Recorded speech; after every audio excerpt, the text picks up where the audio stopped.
It's time for another Out of Bounds Rewind with Bo Bounds on ESPN 105.9, The Zone. What he was able to do is just kind of take the strengths of not just the quarterback, but the players on that offense and tailor a scheme around them.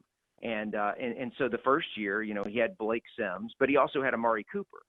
And so you don't want to, fail to take advantage of having a talent like that at receiver. And he was able to just, take a guy who was a little bit undersized, who had really been a running back, is what he was recruited as, and, be able to use his athleticism, get him out of the pocket a lot, allow him to throw. And he threw for a lot of yards. Then he went, Jake Coker, who was more of a prototypical, big arm pocket passer.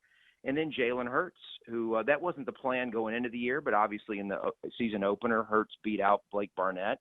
And, Hurts, then all of a sudden he starts going zone read. And so between the up-tempo and then some of the quarterback run, Kiffin, depending on who he had playing quarterback, started doing different things that Saban wanted him to do, because these are things that even really good defenses struggle to defend.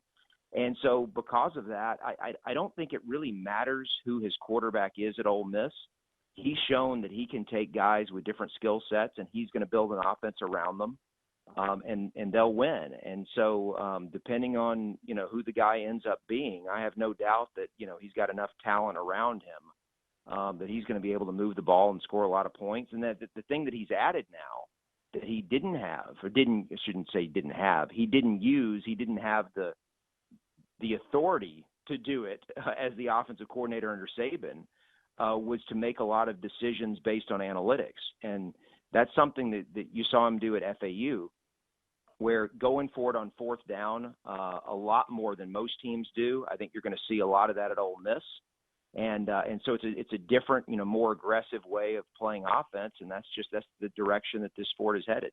Don't miss one moment of the Out of Bounds Show with Bo Bounds. Weekdays 7 a.m. till 10 a.m. on ESPN 105.9, The Zone.